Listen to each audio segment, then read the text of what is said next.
d'invasion en France. Et puisque vous êtes de mon avis, je propose de filer là-bas le plus tôt possible. D'abord, nous y ferons peau neuve. Et en outre, nous aurons l'occasion d'y remonter notre cagnotte qui sonne le vide comme un grelot.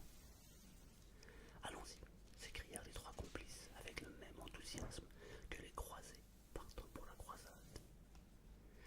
Le trio, à pied, gagna une petite station peu éloignée du village où ils avaient trouvé à se restaurer. Ripouldingue, faisant l'office du caissier, fut chargé de prendre les billets et demanda à la préposée 3 premières de soif pour Grenoble, SVP, ma petite dame.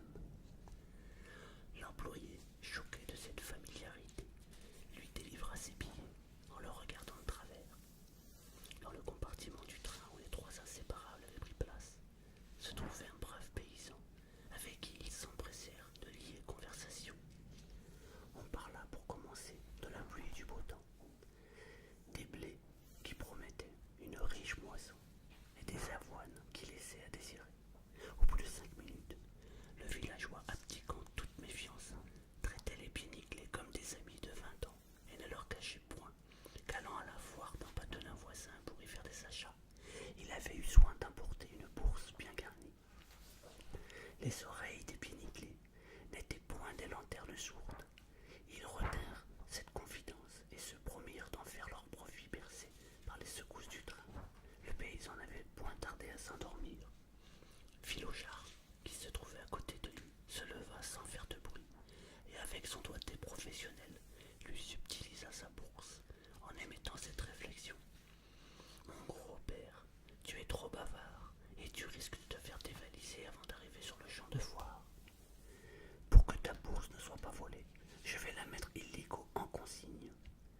Barbauté pour barbauté, il vaut mieux que ta galère le soit, par de bons vieux amis comme nous, que par un tas de sales types que tu ne connais pas. En arrivant à Grenoble, le paysan ronflait comme un moteur de tripin. Les trois copains ne jugèrent pas à propos de le réveiller et quittèrent précipitamment leur compartiment. Un peu plus tard, le brave homme, ayant ouvert les yeux, constata la disparition de ses compagnons de voyage. Pris d'un soupçon subit, il fouilla dans ses poches et s'aperçut que son fameux porte-monnaie si bien garni avait suivi les trois voyageurs. Il se répandit en gémissements, injures et lamentations, mais n'en fut pas plus avancé, car les trois filous qu'il maudissait étaient déjà loin, tandis que le train, après avoir quitté la gare de Grenoble, continuait sa route à toute vapeur, emportant l'infortuné villageois dépouillé de tout son avoir. Les Pieds-Nickelés, qui s'étaient arrêtés dans le chef-lieu de l'Isère, en profitaient pour se reniper à hauteur des pieds à la tête, grâce au porte-monnaie dont ils s'avaient si habilement soulagés. Lorsqu'ils se furent habillés à leur fantaisie, ils se rendirent dans le meilleur restaurant de la ville, et toujours à ses dépens s'offrirent un sardanapalambesque de festin. Ils étaient heureux et croquignols, voyant que le début de leur exploit s'annonçait bien. On tirait bon augure pour l'avenir. Après avoir fait une phénoménale ripaille à Grenoble, ils se rendirent à la gare de cette ville et prirent 3 billets à destination de Turin. Dans le couloir du sleeping, le trio, qui avait maintenant des allures de gentleman, causait à voix basse de ses petites affaires et prêtait une oreille attentive aux propos de Ripouldingue, le savant de la bande, qui donnait à ses complices quelques tuyaux indispensables sur les paletins qu'ils avaient honorés de leur visite. Les trois inséparables associés n'étaient point seuls dans leur compartiment. Un touriste anglais leur tenait compagnie. Voyant en lui une proie probable et facile, Croquignol sortit un jeu de cartes de sa poche et commença avec ses amis une partie de bonneteau, en battant comtois, ou si vous préférez, au chiquet, afin d'amorcer l'insulaire qui dès le début avait l'air de s'intéresser fortement à la partie. L'as de cœur, s'exclamait Ripouldingue, le voilà mon vieux. Et à chaque coup, infailliblement, il posait le doigt sur la carte en question. En a-t-il de la veine, s'exclama Croquignol. À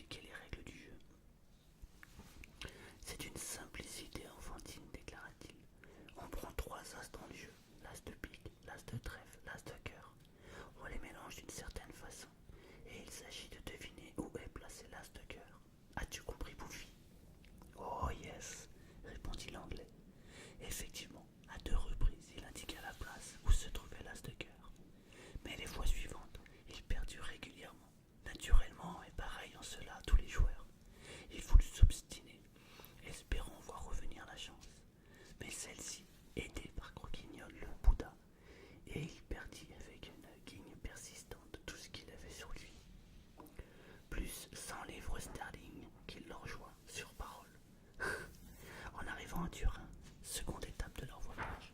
Les pieds nickelés descendirent du train et prirent congé de l'insulaire en disant « À la revoyure, mon vieux rosebif.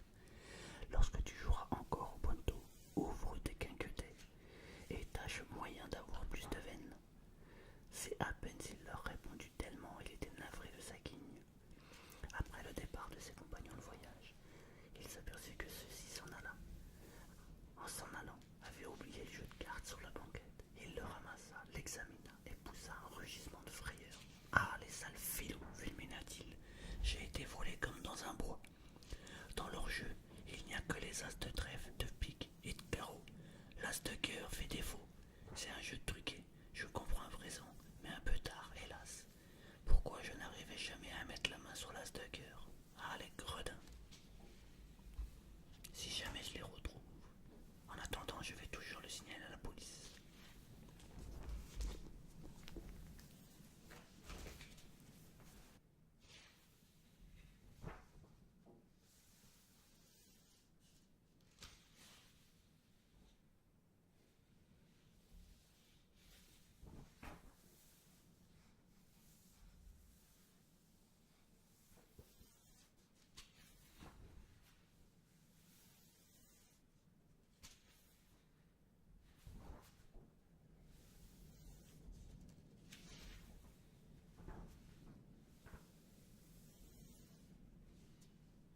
Il y a du vent dehors, j'espère que c'est pas trop gênant.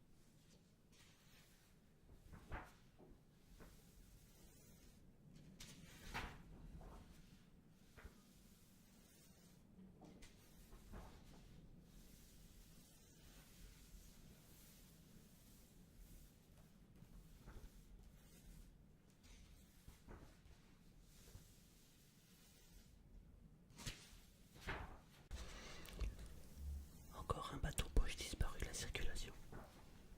Ce condolé Boulding, nous pouvons nous flatter de lui revenir cher à l'empereur des Boches, depuis qu'on turbine pour lui. C'est notre manière à nous de travailler pour le roi de Prusse. Goyer, Croquignol. Si jamais il pouvait se douter que nous sommes les auteurs de ces différents et heureux sabotages, intervenait à son tour Filochard. Je crois que ce n'est pas la croix de fer qu'il nous donnerait pour nous récompenser de tout le mal qu'on s'est donné. À la suite de ce désastre maritime qui laissait de nombreux équipages en rupture de bateau, l'état-major donna l'ordre de verser dans l'infanterie tous les matelots en disponibilité. Allons bon, voilà qu'on nous fait encore changer de métier, grommela les Pieds-Nickelés, obligés de partir sur le front comme des camarades, sans le moindre enthousiasme. Ils montèrent chargés de leurs baluchons dans le train qui devait les emporter vers une autre destination. Arrivés sur la ligne de feu, ils furent aussitôt équipés et incorporés, tandis qu'ils se tenaient sur les rangs passés, en revue par un officier. Celui-ci demanda « Y a-t-il parmi vous qui soit familiarisé avec le fonctionnement du téléphone de campagne ?» Chouette, pensa Croquignol, ce Boche, sans qu'il s'en doute, nous procure le fin filon qui va nous permettre d'utiliser nos aptitudes en jouant encore quelques vilains tours à ces sales caboches carrées. Sur cette réflexion, il sortit des rangs et dit à l'officier « Mon capitaine, mes deux amis et moi, nous sommes parfaitement au courant de ce service, car dans ces villes, nous étions employés des postes. » « Oh, c'est parfait, » articula l'officier. Le lendemain, les Pieds-Nickelés étaient affectés au service téléphonique de campagne et avaient en consigne une auto aménagée pour les circonstances. Elle comprenait un poste téléphonique roulant et tout le matériel nécessaire à son installation. « Ah, les potes !» annonçait Répouledingue. « Le boulot change, mais le but reste le même, et il faut, avec ce fil téléphonique, que nous leur donnions du fil à retordre. » Quelques jours plus tard, alors qu'ils tiraient des plans et échafaudaient des combinaisons, ordre leur fut donné de se mettre immédiatement en route vers leur auto et d'accompagner l'officier indicateur. « Attention, ouvre la partie, confia Filochard à son ami Croquignol. Tâchons moyen de profiter savamment de toutes les occasions qui se présenteront en cours de route. » L'officier, sous les ordres de qui les avait placés, commanda de stopper les autos.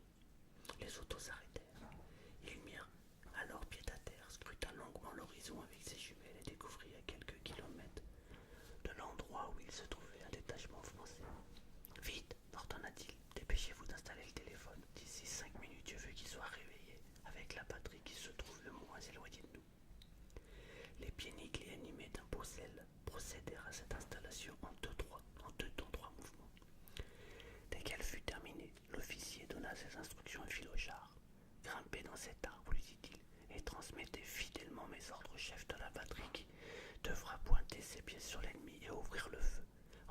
insistant sur la direction et la position et la distance que je lui indiquerai. Compris, mon lieutenant, répondit Philochard.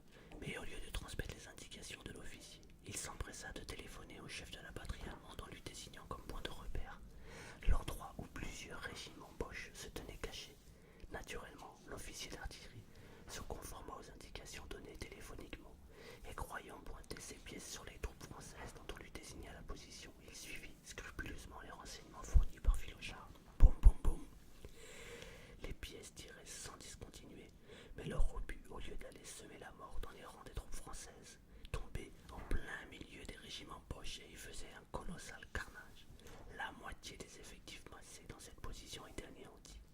Quant aux survivants, surpris par cette vigoureuse attaque, ils s'étaient pris d'une folle panique et détalaient dans toutes les directions en hurlant « Camarades, camarades !» L'officier observateur indicateur, convaincu que ses instructions avaient été suivies à la lettre, remonta dans son auto. La voiture démarra à toute vitesse, suivie par le poste roulant, c'est-à-dire par l'auto dans laquelle les pieds nickelés avaient pris place. Après avoir roulé pendant quelque temps, les pieds nickelés atteignirent une autre position stratégique et s'occupèrent d'installer une seconde fois leur poste téléphonique ambulant sous les yeux du Kaiser, qui était à la manœuvre. Mon vieux Guillaume, se disait-il en aparté, nous allons te montrer que nous sommes un peu plus débrouillards que des ballots de Boche. Le fait est que l'empereur fut positivement épaté par leur agilité et rapidité avec laquelle ils procédèrent à leur installation. À la bonne heure, se disait-il, voilà des téléphonistes qui ont de l'initiative et ne sont pas empotés comme tous ceux que j'ai vus jusqu'à présent. Appelons ensuite l'officier qui les commandait et leur donna dorénavant. Ces trois hommes seront attachés à mon service particulier. Puis, s'adressant au trio de nos héros, il ajouta, brave et intelligent soldat, afin de vous manifester mon contentement, sachez qu'à partir de cet instant, même vous aurez l'insigne honneur d'être affecté au service de votre empereur. J'aime à croire que vous saurez vous rendre digne de cette distinction. Et comment qu'on va s'en rendre digne, s'esclaffa les pieds nickelés, dès qu'ils purent s'entretenir sans témoin.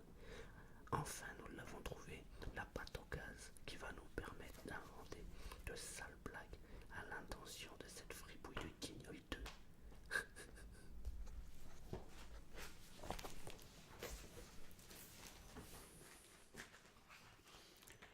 Il y a une scène qui est rigolote. Ils ont réussi à se faire incarcérer en fait. Ils ont fait une petite connerie comme d'hab et ils se sont fait incarcérer. Et il y a un des trois qui a trouvé de la peinture dans la cellule. Et du coup, qu'est-ce qu'il fait, c'est que il se dit tiens, j'ai du temps et j'ai de la peinture. Alors il dessine un trompe-l'œil. Donc il se met à peindre en fait dans une ouverture comme si on avait cassé le mur à l'intérieur. Et ensuite il dessine la moitié d'un corps en train de s'évader. Après il se cache derrière la porte, il tape et là t'as le gardien qui voit dans le trou et qui dit oh ils se sont évadés et il ouvre la porte et il l'assomme et il se sauve. Alors c'est vrai que aujourd'hui ce genre d'évasion ça peut paraître du grand n'importe quoi, mais faut pas oublier que ça se passe en 1910, 13, 14 et qu'à l'époque on n'avait pas tous les moyens qu'on a aujourd'hui. Et en fait, à l'époque, on pouvait faire n'importe quoi, ça fonctionnait quoi. Surtout si on était un bon dessinateur. Ouais, du coup, voilà quoi. Je vais essayer de te le montrer. Ça se passe en bas.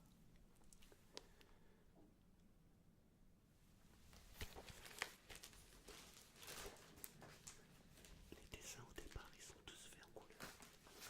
Et puis après, ils sont tous en noir et blanc. Donc il n'y a plus de couleur après.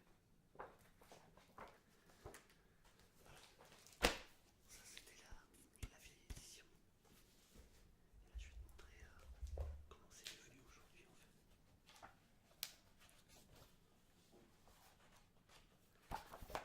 Alors aujourd'hui c'est tout en couleur.